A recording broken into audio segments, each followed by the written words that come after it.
Sekarang kita akan belajar tentang get dan post. Get dan post adalah jenis request yang kita lakukan ketika kita mau mengolah atau mau memindahkan data. Langsung aja kita lihat, kita pernah belajar pada HTML biasa kita bisa membuat tag form seperti ini. Untuk atribut kelasnya saya biarkan dulu, kita nggak butuh di situ. Tapi teman-teman lihat di sini ada dua atribut yang penting. Atribut yang pertama adalah atribut action, di mana nilainya di sini adalah ke mana mau kita arahkan halamannya. Jadi ketika kita mengisi form, user udah ngetik nama, lalu ngetik password, dan ketik login misalnya, kemana kita mau ngarahin actionnya tadi. Jadi misalnya kita mau menguji apakah nama dan passwordnya benar, apakah mau kita uji di halaman ini, yaitu index PHP, atau kita arahkan ke halaman lain. Jadi itu atribut pertama adalah kemana mau kita arahkan pada atribut action.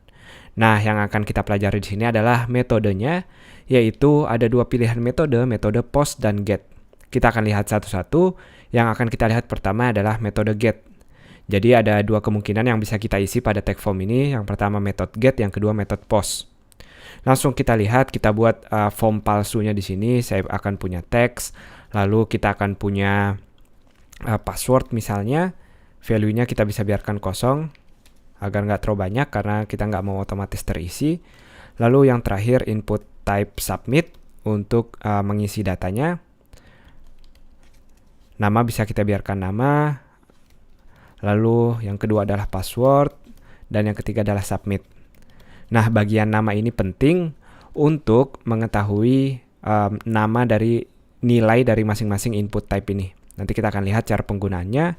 Yang jelas sekarang, kalau kita reload, form kita udah ada di sini. Teman-teman perhatiin bagian reloadnya ini ketika saya klik submit, dia akan refresh atau mengarah ke halaman lain. Karena dia kosong, ini sama dengan mengarah ke halaman sendiri.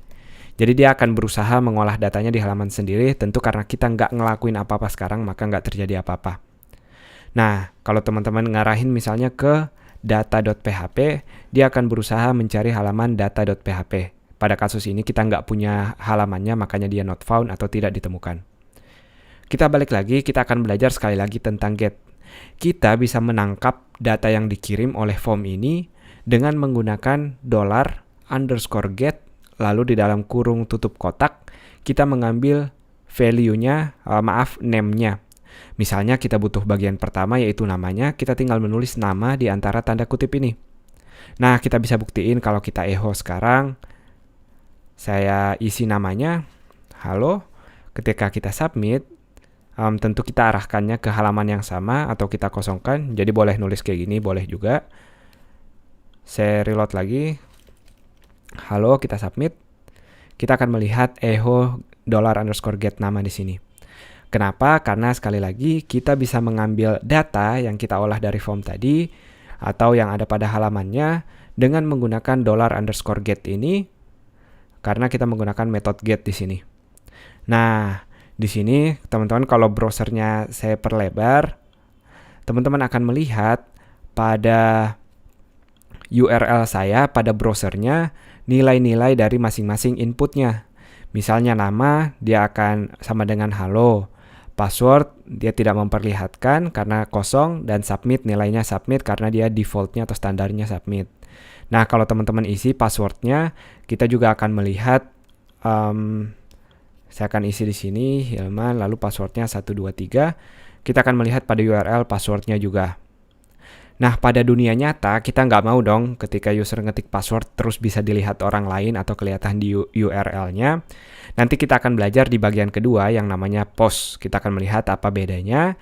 Tapi sekarang buat catatan teman-teman, sekali lagi kita bisa mengambil data dengan $_get diikuti nama di bagian name-nya ini. Kalau teman-teman mau ngambil passwordnya, maka tinggal ganti di key-nya di sini menjadi password. Teman-teman akan melihat passwordnya yang tampil di atas. Nah, kalau kita menggunakan $_get, sangat berhati-hati karena nilainya akan muncul di bagian URL. Jadi kalau teman-teman punya nomor kartu kredit, password, dan lain-lain, jangan menggunakan metode $_get ini. Kita akan melihat di metode berikutnya.